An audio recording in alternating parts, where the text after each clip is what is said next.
오늘 우리에게 주시는 하나님의 말씀은 마태복음 13장 18절부터 30절까지의 말씀입니다. 신약 21면에 있습니다. 마태복음 13장 18절부터 30절까지의 말씀입니다. 신약 21면에 있습니다. 찾으셨으면 한 절씩 교독하도록 하겠습니다. 그런즉 씨 뿌리는 비유를 들으라. 아무나 천국 말씀을 듣고 깨닫지 못할 때는 악한 자가 와서 그 마음에 뿌려진 것을 빼앗나니 이는 곧 길가에 뿌려진 자요. 돌밭에 뿌려졌다는 것은 말씀을 듣고 즉시 기쁨으로 받되 그 속에 뿌리가 없어 잠시 견디다가 말씀으로 말미암아 환난이나 박해가 일어날 때에는 곧 넘어지는 자요. 가시떨기에 뿌려졌다는 것은 말씀을 들으나 세상의 염려와 재물의 유혹에 말씀이 막혀 결실하지 못하는 자요. 좋은 땅에 뿌려졌다는 것은 말씀을 듣고 깨닫는 자니 결실하여 어떤 것은 100배, 어떤 것은 60배, 어떤 것은 30배가 되느니라 하시더라.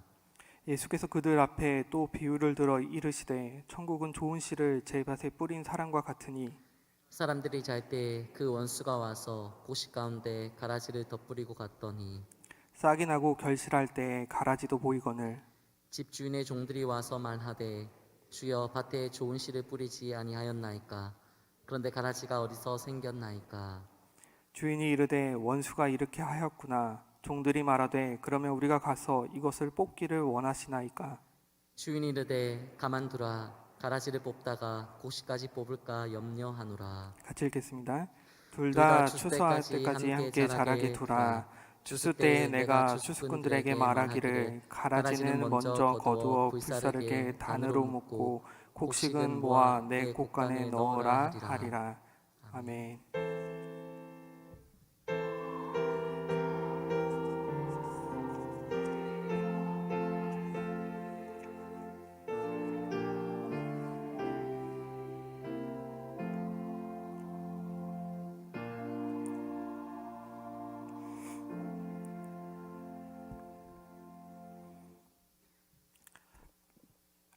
평안한 한 주 보내고 계십니까? 오늘 설교 제목은 좋은 땅에 뿌려진 씨앗이라는 제목으로 같이 말씀 증거하고자 합니다. 이 말씀을 통해서 마음의 평안이 있으시기를 소망합니다. 혹시 전 세계의 인구가 어떻게 되는지 알고 계십니까? 제가 어렸을 때에는 60억 인구라고 들었습니다. 저보다 10살 많으신 선배 목사님하고 이런 이야기를 했는데 그 선배 목사님은 50억 인구라고 말씀을 하시더라고요. 20년 정도가 지난 지금 와서는 지구의 인구가 얼마나 많이 늘었을까요? 월드 오미터가 조사한 통계 자료에 의하면 현재 2020년 현재 기준으로 지구상에는 약 77억 명이 살고 있다고 합니다. 20년 전과 비교했을 때 17억이나 늘었습니다. 매년 8천만 명의 인구가 증가하고 있다는 것을 알 수 있습니다. 인구가 증가한 요인은 가장 주요한 원인인데요. 인구 조사하는 정확성이 높아졌다고 합니다. 예전에는 그 오지에 있는 사람들은 그 인구에 잡히지 못하고 또 마을 단위로 그냥 통째로 이렇게 넘기는 게 있었는데 근래에는 과학적인 조사로 인구 조사가 굉장히 정확하고 명확하다라고 합니다. 두 번째로는 의료기술의 발전과 의료 혜택의 보편화에 그 요인을 두고 있습니다. 현재 OECD 국가들의 그 가장 큰 문제로 꼽는 것이 저출산 문제라고 꼽는다고 하는데 그런 것을 생각해 볼 때 인구가 점차 늘고 있다는 것은 조금 재미있고 놀라운 사실이 아닐까 생각이 됩니다. 그렇다면 77억의 인구 중에서 기독교인의 비율은 어떻게 될까요? 미국의 고든 콘웰 대학교 연구소에서 발표한 자료에 따르면 2020년도에 기독교 인구는 총 인구의 33.3%라고 합니다. 23억 명 정도 된다라고 볼 수 있습니다. 그런데 이거는 순수한 기독교 인구는 아닙니다. 여기에는 천주교, 이단, 유사 종교가 포함되어 있어서 순수한 그 인원이라고 볼 수는 없고 여기서 조금 이렇게 빼야 됩니다. 그렇게 되면은 전체 인구의 4분의 1 정도가 기독교라고 볼 수 있습니다. 예수님과 12제자로 시작된 그 기독교가 이렇게 많은 전 세계의 4분의 1의 인구를 차지할 정도로 전파력이 강했고 이렇게 성장했다라는 것에 굉장히 놀라운 마음이 좀 들었습니다. 오늘 본문도 예수님이 말씀하신 네 종류의 땅에서 좋은 땅 한 곳에서 30배, 60배, 100배의 결실을 맺을 것을 약속하고 계십니다. 이 비유의 말씀을 통해서 현대 사회 속에서 그 4분의 1에 해당되는 기독교인들이 어떤 세상을 바라보고 가치를 세우며 나아가야 되는지 그 방향성에 대해서 한번 살펴보고자 합니다. 오늘 본문이 포함된 13장은 천국 비유의 장입니다.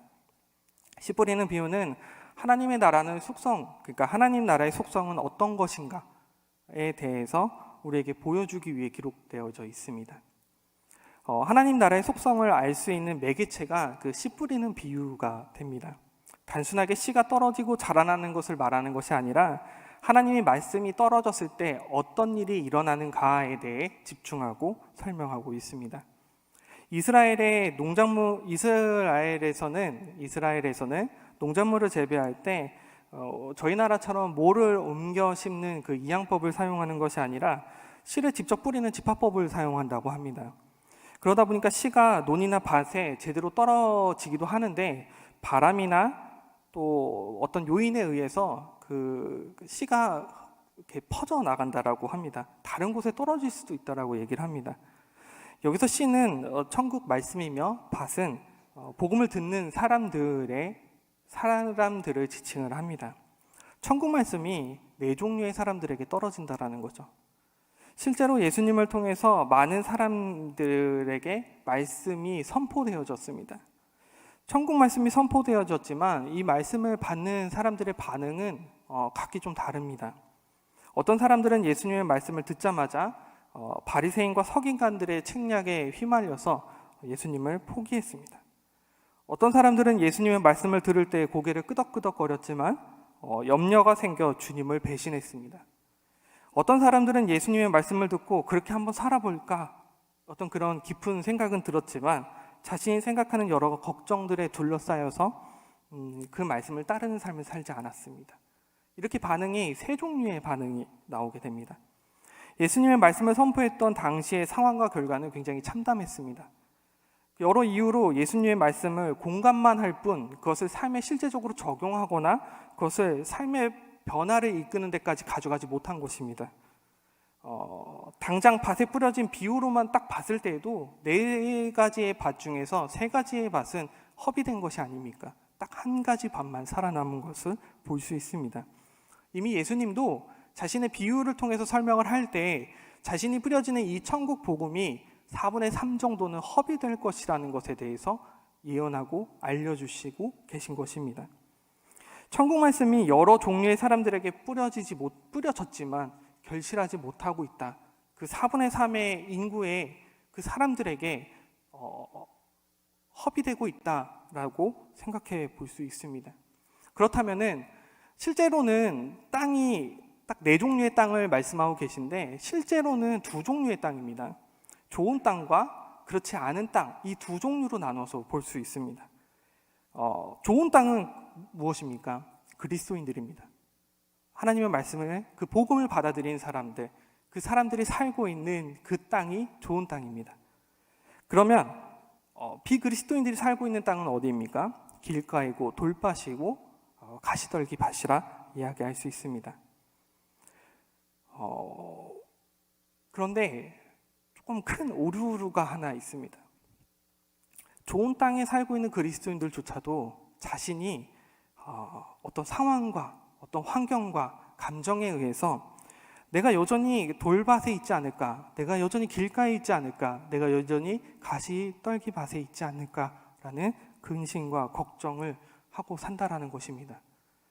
좋은 밭에 심겨진 씨임에도 불구하고 자기가 어느 밭에 속해져 있는지에 대한 정체성, 확신, 믿음과 신뢰를 갖지 않고 늘 자기 감정에 의해서 내 현재의 상태에 의해서 내가 돌밭에 있고 길가에 있고 또 가시떨기밭에 있다라고 생각하고 판단한다라는 것입니다.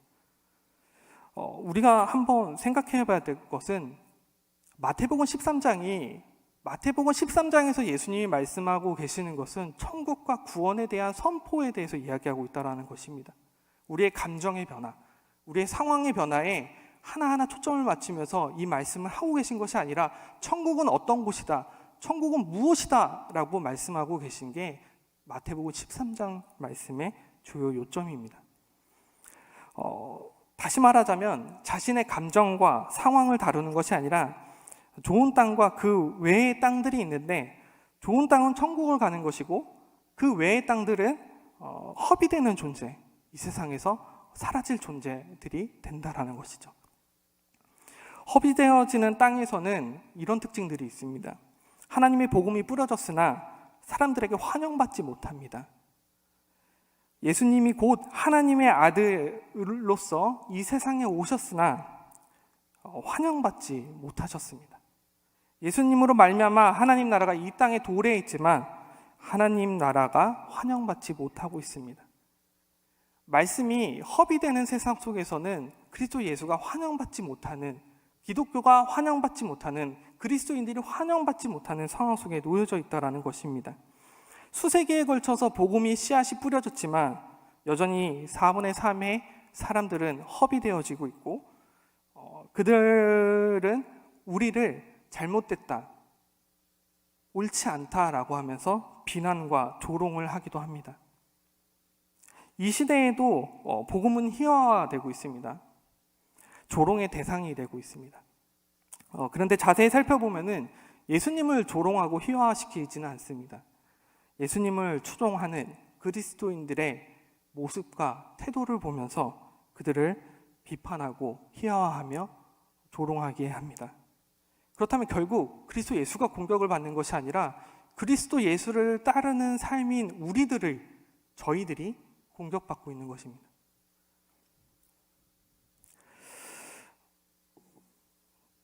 저희는 이 조롱과 희화화시켜서 저희들에게 놀리는, 저희들을 비난하는, 공격하는 것을 겸허히 수용할 필요가 있습니다. 왜냐하면 우리의 도덕적인 태도와 자세, 말, 행동이 잘못됐기 때문에 그렇습니다. 말씀의 근거에서 우리가 잘못된 것은 잘못됐다라고 인정하며 겸허히 받아들이고 수용할 필요가 있다는 것입니다. 하지만 전적으로 그 4분의 3의 사람들이 옳은 것은 아닙니다. 그들은 다수의 힘으로 그리스도인들이 잘못됐다라고 이야기하고 있지만, 우리가 실패한 인생이라고 얘기하고 있지만 우리들은 실패한 인생이 아니지 않습니까? 우리들은 실패하지 않았습니다. 그 이유는 우리들은 좋은 땅에 심겨져 있는 씨앗이기 때문에 그렇습니다. 이 씨앗이라고 말하는 이 복음의 힘은 굉장히 위대합니다.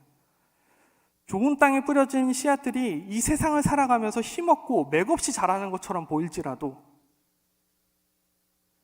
우리는 하나님이 함께 하시고 하나님이 선별하여 구별하여 그 땅에 뿌려주신 귀한 씨앗들이기 때문에 그렇습니다. 우리들이 힘이 없고 맥없이 자라는 것 같고 이 세상이 약자인 것 같으며 모든 사람들이 나를 조롱하고 비난하는 것 같아도 우리들은 힘없는 대상이 아니라 최후의 승리 안에서 일어나고 또 그 승리의 깃발을 흔들 수 있는 귀한 존재들이라는 것입니다. 23절에 이렇게 기록되어져 있습니다. 한번 같이 읽도록 하겠습니다. 좋은 땅에 뿌려졌다는 것은 말씀을 듣고 깨닫는 자니 결실하여 어떤 것은 100배, 어떤 것은 60배, 어떤 것은 30배가 되느니라 하시더라. 아멘. 좋은 땅에 뿌려졌다라는 것은 결실을 맺게 되는데 100배, 60배, 30배의 결실을 맺게 된다라고 말씀하십니다. 우리가 생각할 때 하나님 나라는 몇몇 부패한 어떤 종교인들에 의해서 하나님 나라가 패배해 보일지 모르겠지만 나중에 그 최후에 가면, 나중에 그 추수할 때에 가면은 그 승리는 우리한테 있다라는 것입니다. 하나님 나라의 속성은 비록 적은 수의 사람들이 말씀을 듣는 것처럼 보이지만 그들은 모든 사람들이 말씀을 들었을 때보다, 전 인류의 사람들이 말씀을 들었을 때보다 더 힘있고 강한 사람들이 될 것이라고 약속하고 계십니다. 우린 소수이지만 소수가 아니라 정말 강한 소수가 되는 것입니다. 하나님 나라가 환영받느냐의 문제는 중요하지 않습니다. 하나님 나라가 적은 수로 인해서 쇠약해지지 않기 때문에 그렇습니다. 하나님 나라는 결코 패배가 없습니다. 좋은 땅에 뿌려진 씨앗은 승리만을 남았음을 말씀하고 계시는 것입니다. 그것이 천국의 기쁨이며 우리의 삶의 방향이라 할 수 있을 것입니다. 저와 여러분들에게 남은 것은 이제 30배, 60배, 100배의 결실을 맺게 되는 그 결과를 기대하며 나아가는 그런 삶을 살아가기만 하면 된다라는 것이죠. 그런데 오늘 본문에서는 예수님께서 이 좋은 땅에 뿌려진 이 정말 하나님이 구별하고 선별하신 이 좋은 땅에 심겨진 저희들에게 가라지의 존재를 얘기하고 계십니다. 이 가라지는 성장할 때 구분하기가 굉장히 어렵다고 합니다. 다 성장해서야 그 몸체나 그 결실이 맺히지 않는 것을 보면서 이것은 가라지구나, 가라지가 아니구나라는 것을 구분한다라고 합니다. 제가 도시에서 살아서 가라지를 한 번도 본 적이 없더라고요. 근데 그 가라지가 성장했을 때에는 거무스름하게 회색 빛깔을 내면서 자란다고 합니다. 그래서 구분이 완전히 잘 된다라고 하죠. 가라지는 열매 맺지 못하고 우리를 방해하면서 우리와 함께 존재하고 있습니다. 원래 외부의 적보다 내부의 적이 더 무섭지 않습니까? 정말 순수하고 소녀 같던 저희 아내도 네, 그런 의도가 아닌데 웃으시면 안 되죠. 네, 정말 순수하고 소녀 같은 저희 아내도 제가 그 목사 5년 차인데 결혼은 6년 차입니다. 가끔 설교나 사역에 대해서 비평을 할 때면 굉장히 마음이 아픕니다. 그리고 머리에 잔상이 굉장히 많이 남습니다. 내부의 적이 더 마음을 아프게 하는 것 같죠. 근데 이와 같은 경우와는 전혀 다른 거겠지만 가라지들은 하나님을 향해 나아가는 그리스도인들에게 방해하고 아프게 하는 역할임은 분명합니다. 우리가 하나님을 향해서 성장해 나아가는 것을 방해하고 있습니다. 이런 가라지들이 우리의 죄를 굉장히 우리가 짓는 그 죄들을 끊임없이 들추고 자격 있냐 없냐를 논하게 됩니다. 저와 여러분들은 죄로 인해서 받을 해악이 없습니다. 그리스도 예수가 우리의 죄를 위하여 대신 대속하여 그 십자가에 못 박혀 돌아가시지 않으셨습니까?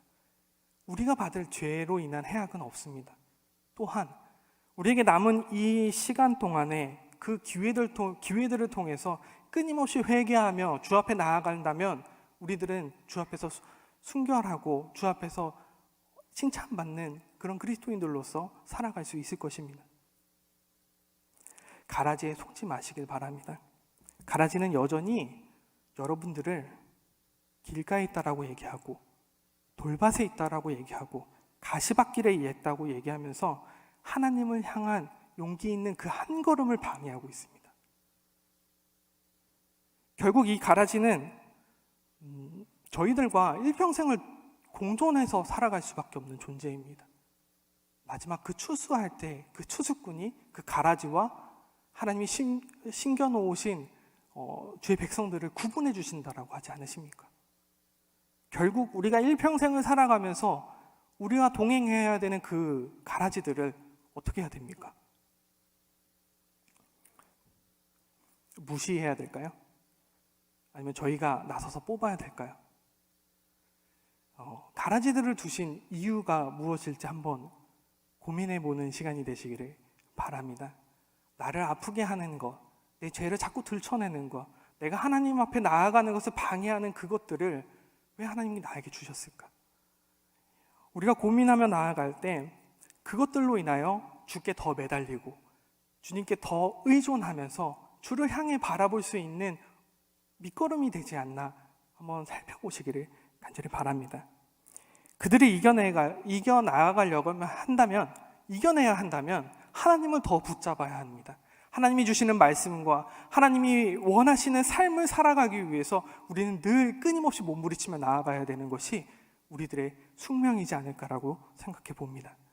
여러분들은 좋은 땅에 심겨져 있는 씨앗임을 믿음으로 고백하시는 우리 모든 범어교회 성도님들 되시기를 간절히 소망합니다.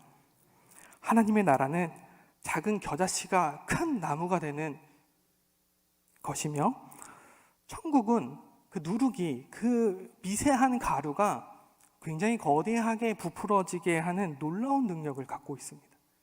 우리가 지금은 미세하고 병약해 보이고 연약해 보일지라도 우리의 힘으로 하는 것이 아니라 그리스도 예수와 함께 그를 따르고자 하는 그 열망의 마음을 갖고 살아간다면 그리스도 예수가 우리의 버팀목이 되어주시며 우리를 성장시켜 주실 것을, 또한 가능하지 못한 그 일들을 가능케 하실 것임을 믿음으로 고백하시는 우리의 모든 성도님들 되시기를 간절히 바랍니다. 우리의 신앙의 방향은 어디를 바라보고 계십니까? 이미 좋은 땅에 계시면서도 사람들의 말에 의해서, 자신의 악함에 의해서 흔들리고 재물에 어려워하고 염려와 걱정에 흔들려 위로받기만을 원하시고 계십니까? 웅크려져 있고 계십니까? 이 말씀을 읽으면서 내가 여전히 어떤 땅일까를 고민하면서 근심하고 그 시간을 허비하고 계십니까? 물론 저도 염려, 걱정, 재물에 대해서 완전히 자유하지 않습니다. 늘 저를 괴롭힙니다.